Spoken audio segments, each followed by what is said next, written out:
I'm Erik Naso, and I'm with Matt Allard. We are at NAB 2019, and the show is pretty much wrapping up here for us, at least. I think we have one more day left, but you know, not a lot happens on Thursday, so we're right around the end of Wednesday, and it was an interesting show. Did you see anything like trends and stuff going on here that kind of piqued your interest like that? Yeah, I think just like we've seen over recent years, I think a lot of incremental improvements to existing technology, whether that's lenses, whether it's lights, whether it's little accessories. No big sort of revolutionary stuff I don't think came out. I think sometimes people expect too much, but we are seeing gradual improvements in existing technology that's there. As I said, lots of lenses, a lot of new lights, a lot of new battery solutions, lots of little bits and pieces I think that overall make our lives easier. Yep. Not a lot in the camera front this year. We had a play with Sharp's 8K camera, which was interesting in its very early development. As far as other cameras go, very quiet on that front here at the show. Yeah, I know everybody keeps asking, and you keep seeing it in our Twitter feeds, Sony A7S3, and it's C300 Mark III, yeah. FS7 Mark III, none of those None of those things are happening. I mean, obviously there's another big show coming up in Los Angeles and Hollywood for Cine Gear, and I think we're going to see a lot of presence probably for obviously new stuff there. That's a great place to release cameras because, well, that's more kind of that field, for these cameras. This is a broadcast show. It always has been a cinema show too because they force it in there. But I think we're going to see a little bit more separation for Cine Gear and NAB, and we'll be at Cine Gear as well. So whatever happens, we'll be there for it. As far as cameras, yeah, you're right. I did enjoy that Sharp 8K. I think we went into it with low expectations, and I think that's always the best way to approach a prototype camera, and I feel really good about the way we approached it. It was promising. It's kind of amazing that a company like Sharp comes out of like nowhere in a lot of ways with an 8K consumer type camera that is probably going to bridge into the professional world now. It's kind of changing a little bit. And very surprising too, because not a lot of camera companies will just give somebody access to a camera at such an early stage. I mean, Sharp had only had this camera working for literally 1 or 2 weeks, and they're like, here, come in, grab the camera, go out and shoot with it. No limitations on what you could do. Don't post any vision. You could do whatever you wanted with that camera, which is very dangerous in a lot of ways because, as you said, I had very low expectations because I was pre-told this doesn't work, this doesn't work, this doesn't work. Right. Please be kind. And in some ways, that camera is a bit of a compromise in a lot of ways because they are prioritizing resolution over everything. So dynamic range, low light performance are going to be affected by that. But despite all these things not working on the camera, promising, interesting technology, and it's more of a proof of concept camera, I think, than anything else. It was all great until we came to the workflow. I mean, 8K, it doesn't matter how heavily compressed it is or how you're using it, is a real toll on computers and processing power, and we had a lot of trouble dealing with the files. And that's something that, if this is aimed at sort of a lower prosumer or even high-end consumer market, this is going to be maybe a stumbling block because people want to get the stuff, they want to shoot things, they want to turn it around quickly. If you have to go into a proxy workflow, which is what Sharp we're showing here, that could potentially turn a lot of people off. Yeah, and when they first introduced the camera to, sort of the marketplace at CES, it was kind of touted as a consumer camera. And then a few months later here at NAB, it's like, well, we kind of wanted it to be a professional camera. That's how fluid and how quickly these things change with the way the response is from probably folks like us and people that run by the booth and have questions about it. Another camera that actually, I guess there's really only 2 cameras that I can even think about that was interesting to me. The 8K Sharp, but also there's a Time-Lapse cameras.com is a vendor for this Atheist time-lapse camera. And when we saw that, we're like, wow, it does 30 days of continuous recording, and that's not a mistake. 30 days of continuous recording for time-lapse. From its own battery? From one battery, from one charge. Yeah, it uses 4 AA batteries. And it does an MP4. It's full HD. It has a Sony XMR sensor, and the image is pretty good. But the thing is that you gotta balance image quality versus like usability. So that's a big deal. But yeah, it was pretty impressive. You also saw the Zed Cam as well, which is another Very interesting concept camera. Well, not a concept; it's already in existence. But they actually have a 6K and an 8K model coming. The 6K was here on display. Yeah. As far as audio goes, very impressed with what Sound Device is doing with the Scorpio. That's a really interesting, very powerful mixer recorder. They have spent a lot of time really re-engineering everything that they've ever created before. New preamps, 32 plus channels. It's pretty crazy how awesome that thing is. You got to check it out. Also in audio, Deity is really pushing forward. Remember when they were in a tiny little booth last year? They got a nice size booth behind Aperture. They're coming out with a new 2-channel wireless system, new lavs. I mean, they're really exploding. So that's kind of exciting in the audio field that I saw. Anything else, like lighting wise, did you see anything that really kind of interest you? Lighting, lots of new sort of lights I think popping up. Probably the one that I saw that was the most interest to me was the Luxley Timpani. They now have they're working on a 2x1 version that should be out at some stage. So that's packing a lot of features there. It's based on the original 1x1 Timpani. As far as other lights, a lot of sort of like studio type options. Again, we're seeing more RGB type sort of things popping up.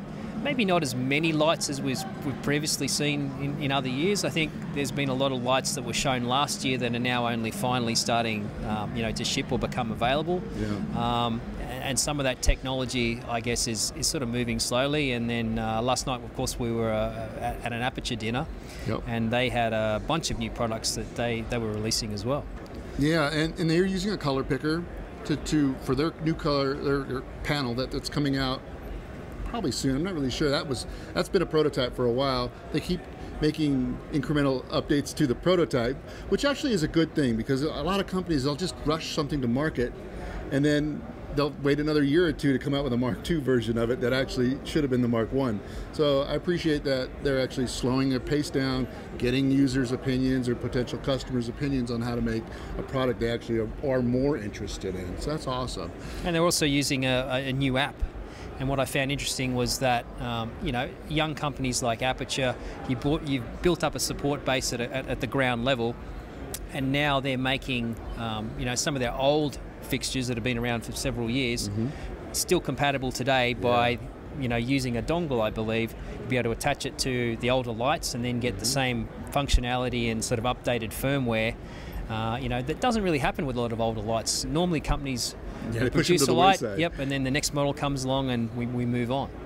And as usual, Matt, you always seem to find that little diamond in the rough, and that happened about half an hour ago. Tell me about that support system for shooting handheld. That was a really interesting new support device. Yeah, very interesting. I mean, anybody who's done handheld work or worked in ENG or reality TV or on episodic TV knows that having a heavy camera load on your shoulder for a long time, creates back and shoulder problems. A lot of our fellow colleagues have had back surgery. I know I've had shoulder problems surgery, with your shoulder, and so there's not a lot of options out there on the market. I mean, easy rigs have been around for a long time, but they're not to everybody's cup of tea. They can be used for certain things, but for other types of work, maybe not the best thing. So this thing called Ergo Rig was actually developed by a guy who was a camera operator who worked on Sons of Anarchy, and that show is almost entirely shot handheld. So he was spending 8 or 10 hours a day with a heavy Alexa rig on his shoulder, and it said it basically, he doesn't do handheld work anymore because of the strain that was on his body. Can't imagine. So he's come up with this Ergo Rig, which sort of looks like a Steadicam vest in a lot of ways. And it's designed to actually take the weight off your shoulders and back. So you wear this vest, and then it's got a pad, sort of like a hard pad that sits just above, like maybe half an inch above your shoulder, and you can raise it higher if you want. And then the camera sits on there. So it feels exactly the same as having it on your shoulder, but there's no pressure going on your shoulder, and there's no pressure going on your spine. Because the biggest problem with handheld work is that all that weight is going on one side of your shoulder, and it's forcing your spine to go like this. So just like a Steadicam, this transfers all the weight down onto your hips. And I was quite amazed. I threw it on there with a very heavy Alexa package, and I could just hold it there with 2 fingers, no problems at all. This is, amazing. That's a big deal for people in our industry. And I like products that come out that are actually looking after, people's health and make the job easier. Absolutely. And Easy Rig's a great product, but like you said, sometimes if you're kind of indoors and getting through doorways, having to be fluid, got a little bit slower, but it's really just great to see innovation. That's innovation. Another innovative idea that you saw, that turret camera mount for, I guess it was mostly for EF lenses, and it was a 3-lens turret, like something old coming back and creating something new. Tell me a little bit more about that, because that's not out to market. That's like a prototype. But the excitement on the site, I mean, everybody's like, I want that. Great idea. So what do you think about that? Yeah, it was a Canadian guy called Ian who shoots a lot of documentary work and things like that, and he was another thing, he's made something out of necessity. So he found a lot of times he needed to change lenses quickly. It's not like the old days with ENG cameras where you had a big zoom range. These days everyone's moving to S35 or larger format sensors, and that limits your lens choices. So this was quite interesting. This is not an actual product as such yet. This is just a concept that he came up, and he literally just got the patent done, I think, a couple of days ago, so he couldn't talk to anybody about it. Yeah. So this literally is like an old turret style system where you can put 3 lens mounts on there. And so he's got this rotating mount, and I don't know how he's done it, but it's EF mount going to an E mount. So he actually has full lens control, so IS, that is amazing, autofocus, all somehow going through like some Metabones adapter and then back in. I don't know how he's done it. It's like an electronics, like a real engineering feat to pull all that off. That's a lot going on. And it's still a little crude in its design because it's early days on, but the fact that you can actually have, you can have your theoretical 18 to 200 mm f2.8 full frame lens combo on there by just spinning the barrel. So for certain applications, say you're out in dusty conditions or some run and gun type sort of work, it's an interesting concept. And whether it actually goes forward, I'm not sure. I mean, Ian didn't want to sort of go into the whole manufacturing and getting involved in that because he's got better things to do. So it'll be interesting to see if somebody actually picks that up. But from the response from our readers online, I was surprised, because I thought it's going to be one of those things where people are going to say, this is either the best idea I've ever seen, or it's the stupidest idea I've ever seen. And most people were pretty positive about it. Yeah, and we all love innovation, and somebody that takes an idea and works so hard and then runs around on the floor. They don't even have a booth. They're just trying to tickle your interest, and that's exciting. That's what I love about NAB. Things come out of the weeds. It's really great. I don't know. I think that's pretty much it. Can you think of anything else you want to wrap up with this? Well, a couple of show? things. There was, lots of interesting options when it comes to batteries now. Yes. Even new mounts. Yep. So, Ari and Bebob have come up with what's called the B mount, which is a new system moving forward, and there's a lot of battery companies that are jumping on board for that, because I think all future Ari cameras are going to be use this B mount. Core had new batteries. Hawkwood's had new solutions. Another company called FX, I don't know if it's Leon or FX Lion, it's one of those two. I probably kept getting it wrong. Had an interesting little mini V-Lock battery that actually had a D-tap and 3 different USB ports on the top of it. Wow. So one of them was a USB-C. So you could actually charge the battery from your power supply from your computer, or conversely, you could use that battery to charge your laptop out in the field. So quite a clever idea. So that's batteries, and I saw an awful lot of lenses here. I think I was more really lenses surprised. Lots of new lens releases. The Canon Sumire lenses, which is an interesting direction for Canon. They're normally known for having very sharp, contrasty lenses, have gone with more of a sort of vintage, softer look when they're used wide open. Had the Tokina Vista 1s, which are basically a single coated version of the Tokina, the normal Tokina Vista cinemas. And then there was other lenses such as the Corwell Chameleon 1.79 times anamorphic, which looked really nice. The rebirth of the Super Boltars, which is very interesting as well. Also another company, forgive me because I can't remember the name of the company because they're a very new company, was showing actually a prototype of a 25 to 300 T 2.8 lens. Got it out there eventually.